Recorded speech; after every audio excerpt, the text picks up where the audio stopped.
Je n'ai jamais oublié ce soir-là. La porte de la chambre de Lola claqua si fort que les murs de la vieille maison familiale en tremblèrent. « Sors d'ici » hurla-t-elle. La voix brisée. Tandis que je restais figé sur le seuil. Le cœur battant à se rompre. Dans notre grande maison bourgeoise du 16e arrondissement de Paris. Entourée de mes 4 frères aînés. J'ai toujours été la petite dernière. La princesse qu'on protégeait trop. Je chassais les filles avec une arrogance joyeuse, moi. Dès l'adolescence. Je rougissais quand une camarade de lycée me frôlait la main. Personne ne s'en est jamais douté. Ou du moins. Je le croyais. Ce soir d'octobre. La pluie martelait les toits en ardoise. J'avais 26 ans. Je venais de rentrer d'un stage à Londres. Et Lola, ma meilleure amie depuis le lycée Sainte-Marie, m'attendait dans ma chambre comme autrefois. Nous avions passé la soirée à rire, à boire du vin rouge, à nous souvenir. Puis, dans un silence soudain, ses lèvres ont effleuré les miennes. Un baiser timide, presque accidentel. J'ai répondu avec une faim que je contenais depuis des années. Mais ma mère est entrée sans frapper. Elle a vu. Elle a crié. Lola s'est enfuie sous la pluie. Et moi? Je suis restée là. Tremblante. Face au regard glacial de celle qui m'avait élevée. Je m'appelle Mélanie Duval. Née en 1999 dans une famille catholique traditionnaliste où l'on parle encore du général de Gaulle avec révérence et où les repas du dimanche réunissent 15 personnes autour d'une table en acajou. Mon père. Magistrat à la retraite. Mes frères Antoine l'avocat. Pierre le chirurgien. Julien le banquier. Louis l'ingénieur, tous mariés ou fiancés à des jeunes femmes impeccables issues de bonnes familles. Moi. La seule fille. On attendait que je suive le même chemin. Depuis l'enfance. Je savais que quelque chose clochait. À 12 ans. J'ai embrassé Camille lors d'une colonie de vacances, j'ai pleuré toute la nuit de culpabilité. À 15 ans. J'ai collectionné les photos de Lola dans mon téléphone. Prétextant l'amitié. Lola Moreau. Grande. Brune. Yeux verts. Rire franc. Fille d'un couple d'artistes du Marais. Elle était libre. Insolente. Tout ce que je n'étais pas. Nous nous sommes rencontrés en seconde au lycée. Elle m'a défendu quand des garçons se moquaient de mon accent trop chic. Depuis. Nous étions inséparables. Les week-ends à vélo le long de la Seine. Les nuits à écouter Gainsbourg dans sa chambre. Les confidences. Elle sortait avec des garçons. Moi aussi brièvement. Sans plaisir. Je me disais que c'était normal. Que l'amour viendrait plus tard. À 20 ans. Lola est partie étudier le cinéma à New York. J'ai fait Sciences Po. Puis un master en relations internationales. On s'écrivait tous les jours. Ses messages étaient de plus en plus tendres. Je les relisais 100 fois. Quand elle est revenue à Paris l'année dernière, elle avait changé, plus assurée, plus femme. Moi aussi. Peut-être. Ce baiser n'était pas le premier que j'imaginais. Mais il fut le premier réel. Et le dernier sous ce toit. Après le départ de Lola, ma mère m'a traîné jusqu'au salon. Mon père lisait le Figaro près de la cheminée. Elle a tout raconté. Les mots crus. La voix tremblante de dégoût. Une abomination? A-t-elle dit. Mon père a replié son journal lentement. Mélanie. Est-ce vrai? J'ai hoché la tête. Incapable de parler. Il s'est levé. M'a regardé longuement. Puis est sorti sans un mot. Mes frères ont été convoqués le lendemain. Réunion de crise familiale. Antoine a parlé de « phase ». Pierre de « thérapie de conversion » qu'un collègue recommandait. Julien a proposé de m'envoyer 6 mois à l'étranger, pour réfléchir. Louis, le plus jeune des garçons, m'a prise dans ses bras en cachette. Je t'aime quand même. Mel. Mais même lui n'osait pas contredire les autres. Je me suis enfermée dans ma chambre 3 jours. Lola m'envoyait des messages que je ne lisais pas. Terrifiée. Puis, un soir, je suis sortie en douce et j'ai couru jusqu'au marais. Elle m'attendait dans le petit appartement de ses parents, absent pour une exposition à Arles. Dès que j'ai franchi la porte, elle m'a serré contre elle. Je suis désolée, a-t-elle murmuré. Non. C'est moi, ai-je répondu. Nous nous sommes embrassés encore, cette fois sans interruption, avec une urgence désespérée. Ses mains dans mes cheveux. Mon dos contre le mur. Le goût salé des larmes. Pour la première fois, je me sentais vivante. Nous avons passé la nuit ensemble, pas au sens charnel, mais blottis l'une contre l'autre, à parler jusqu'à l'aube. Elle m'a avoué qu'elle était lesbienne depuis toujours, qu'elle avait eu des histoires à New York, qu'elle m'aimait depuis le lycée mais n'osait pas. Moi, je lui ai tout confessé, la peur, la honte, les prières pour guérir. Au petit matin, elle m'a dit, viens vivre avec moi. On trouvera un appartement. Je commence un stage chez une productrice. Tu finiras ton mémoire. On sera libre. J'ai pleuré de joie. Pour la première fois. Un avenir possible. Mais la réalité m'a rattrapé vite. Ma mère a vidé mon compte joint. Mon père m'a coupé les vivres. Tant que tu vivras sous ce péché, tu n'es plus notre fille, a-t-il écrit dans une lettre manuscrite déposée par Antoine. J'ai trouvé un petit job de serveuse dans un café du quartier latin. Lola payait le loyer d'un studio minuscule rue de la Roquette. Nous vivions d'amour et de pain au chocolat. Les premiers mois furent un rêve fragile, promenade main dans la main à Montmartre. Baisers volés dans le métro. Dîner aux chandelles avec des bougies Ikea. Pourtant, la culpabilité me rongeait. Je voyais ma mère tous les dimanches à la messe Saint-Honoré-d'Eylau. De loin. Sans oser approcher. Elle faisait comme si je n'existais pas. Mes frères m'envoyaient des messages froids, pense à nous pour Noël. Lola, elle, était en colère. Il te manipule? Mel.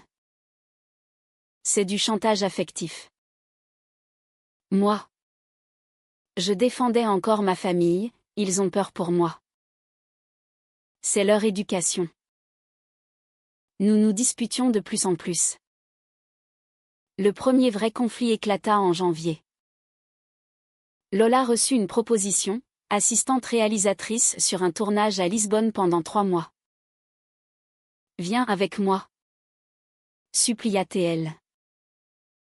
Mais j'avais décroché un stage rémunéré au Quai d'Orsay. Mon rêve depuis toujours. Je ne peux pas tout abandonner, répondis-je. Elle partit seule. Les appels quotidiens devinrent hebdomadaires. Je me noyais dans le travail. Les dîners avec des collègues hétéros qui parlaient mariage et enfants. Je me sentais de nouveau invisible.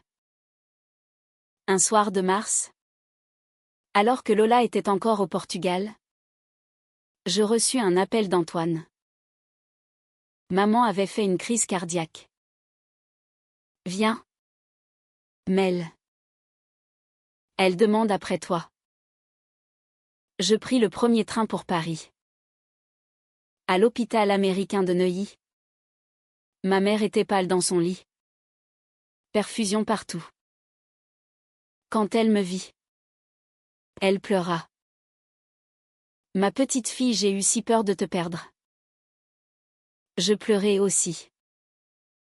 Nous nous sommes tenus la main des heures. Elle n'a pas parlé de Lola. Ni de ça. Juste, reviens à la maison. Je suis restée une semaine. Mes frères m'entouraient. Attentionnés soudain. Pierre m'a présenté une amie de sa femme. Claire. Jolie. Catholique. Diplomate comme moi. On m'a invité à des dîners. On parlait de mon avenir, normal. La tentation était immense, retrouver la sécurité. L'amour familial inconditionnel ou du moins ce qui y ressemblait. Je n'ai pas dit à Lola que je restais plus longtemps. Je lui mentais, prolongation de stage. En réalité, je dormais dans mon ancienne chambre. Je dînais avec mes parents. J'allais à la messe. Je me disais que j'allais réfléchir. Un soir, Claire m'a embrassée sur la joue en me disant au revoir. J'ai reculé. Paniqué. Le souvenir du baiser de Lola m'a brûlé. J'ai compris que je me mentais à moi-même. Je suis rentrée au studio rue de la Roquette. Lola revenait le lendemain. J'ai tout nettoyé. Préparé un dîner. Mais quand elle franchit la porte, bronzée, les yeux brillants, elle a senti immédiatement quelque chose. Tu as vu ta famille? A-t-elle dit simplement. J'ai nié. Elle a trouvé dans la poubelle un ticket de train Paris-Neuilly. La dispute fut violente. Pour la première fois, elle cria, tu vas choisir un jour? Mélanie? Ou tu vas passer ta vie à te haïr? Je pleurais toute la nuit. Le lendemain, elle fit ses valises. J'ai besoin de distance. Je retourne chez mes parents. Elle partit sans un baiser. Seule dans le studio vide, je touchais le fond. Je ne mangeais plus. Ne dormais plus. J'ai appelé Louis. Mon frère préféré. Il vint me voir en secret. Je lui avouai tout, l'amour pour Lola. La peur. La culpabilité. Il écouta. Puis dit doucement, Mel. Si Dieu est amour, comment pourrait-il condamner le tien? Ce fut la première fois qu'un membre de ma famille prononça des mots de compréhension. Encouragé, j'ai écrit une longue lettre à mes parents. Je racontais mon parcours, ma souffrance, mon amour pour Lola. Je terminais par « Je ne choisis pas d'être ainsi. Je choisis seulement d'être honnête. » Aucune réponse. Lola refusa de me voir pendant un mois. Je la harcelais de messages. Elle finit par accepter un café place des Vosges. Elle avait maigri. Les yeux cernés. J'ai rencontré quelqu'un, dit-elle calmement. Une script. À Lisbonne. Elle revient à Paris. Le monde s'écroula. Je la suppliai. Elle pleura aussi. Tu m'as abandonné quand j'avais besoin de toi. Mel. Tu as choisi ta famille. Je niais. Mais elle avait raison. Je rentrai et avalai une boîte de somnifères. Louis me trouva à temps. Hôpital. Lavage d'estomac. Mes parents vinrent. Ma mère pleura au chevet. Mon père resta muet. À la sortie, ils me proposèrent de revenir vivre à la maison, le temps de guérir. J'acceptai. Brisé. Les mois suivants furent un brouillard. Je vivais de nouveau dans ma chambre d'enfant.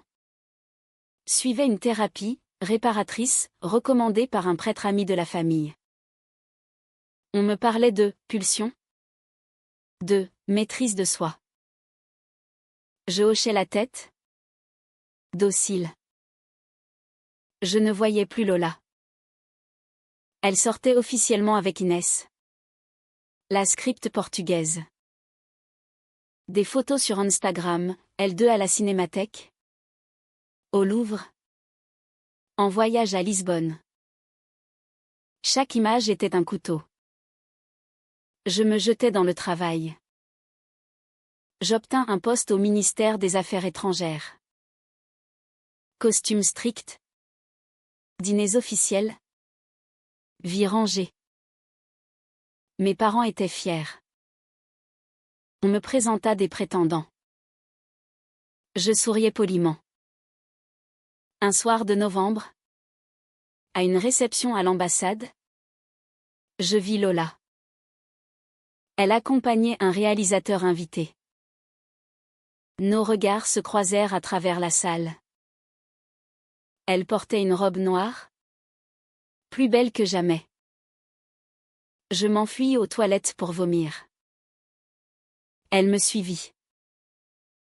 Mélanie, sa voix tremblait. Nous nous retrouvâmes face à face dans le couloir désert. « Comment vas-tu » demanda-t-elle. Je mentis, bien. Elle toucha mon bras. L'électricité fut immédiate. Tu mens mal ? dit-elle doucement. Nous parlâmes une heure dans un salon vide. Elle avoua que sa relation avec Inès battait de l'aile. Je n'arrive pas à t'oublier. Moi non plus. Nous nous embrassâmes. Là. Contre un mur Louis XV. Avec une passion désespérée. Ses larmes sur mes joues. Viens chez moi ce soir, murmura-t-elle. Je rentrai à la maison à l'aube. Ma mère m'attendait dans le salon. Visage fermé. Une voisine l'avait vue sortir de l'ambassade avec cette fille. Nouvelle crise. Mon père me convoqua dans son bureau. Dernière chance. Mélanie. Ou tu choisis la décence. Ou tu pars définitivement. Je fis mes valises le jour même. Lola m'accueillit les bras ouverts. Inès était repartie au Portugal. Nous reprîmes notre vie. Mais abîmée. La confiance était brisée. Nous nous disputions souvent. Elle me reprochait ma lâcheté passée, je lui reprochais d'avoir fréquenté une autre. Un jour, j'appris que ma mère avait fait une seconde crise cardiaque. Plus grave. J'accourus à l'hôpital. Elle était dans le coma. Mon père, vieilli de 10 ans, me laissa entrer. Je tins sa main des heures. Lui parler de tout. De Lola. De mon amour. Elle serra légèrement mes doigts. Elle se réveilla 3 jours plus tard. La première chose qu'elle dit fut « Appelle-la. Je veux la voir. » Lola vint. Terrifiée. Ma mère la regarda longuement. Puis, pardonnez-moi. J'ai failli tuer ma fille par orgueil. Lola pleura. Elles s'embrassèrent. Mon père resta en retrait, mais hocha la tête. La guérison fut lente. Ma mère demanda à rencontrer les parents de Lola. Dîner tendu, mais poli. Petit à petit, les ponts se reconstruisirent. 1 an plus tard, nous vivions toujours dans le petit studio. J'avais été promue au ministère. Lola tournait son premier court-métrage. Nous étions heureuses, mais prudentes. Un soir, Antoine m'appela. Papa veut te voir. Seul. Je tremblais. Mon père n'avait jamais reparlé de ça depuis l'hôpital. Il m'attendait dans son bureau, devant la cheminée. Il me tendit une enveloppe. Dedans, un acte notarié. Il me léguait sa part de la maison familiale. À moi seul. Pour que tu sois libre de vivre comme tu l'entends. Avec qui tu l'entends. Sa voix tremblait. J'ai mis du temps. Trop. Mais ta mère m'a ouvert les yeux. Je pleurais dans ses bras pour la première fois depuis l'enfance. Le Noël suivant fut historique. Lola était à table avec nous. Mes frères, gênés au début, finirent par trinquer avec elle. Louis la taquina sur son film. Ma mère lui offrit un foulard Hermès. Mon père, timidement, demanda à voir son court-métrage. Il y eut encore des tensions. Julien refusa longtemps d'inviter Lola à son mariage. Pierre fit des commentaires déplacés. Mais le temps fit son œuvre. Lola et moi décidâmes de nous paxer en 2027. Cérémonie intime à la mairie du 11e. Toute ma famille vint. Ma mère pleura pendant mes vœux. Mon père me serra contre lui, je suis fier de toi. Ma fille. Le soir, sous la pluie fine de Paris, nous marchâmes le long de la Seine. Lola s'arrêta sous un réverbère, mit un genou à terre, et sortit une bague. Mélanie Duval. Veux-tu m'épouser? Pas seulement sur le papier. Pour la vie. Je dis oui entre deux sanglots. Nous nous embrassâmes sous la lumière dorée. Comme dans un film. La vie n'est pas un conte de fées. Il y aura toujours des regards dans la rue. Des collègues qui posent des questions idiotes. Des cousins éloignés qui ne comprennent pas. Mais nous avons choisi l'amour plutôt que la peur.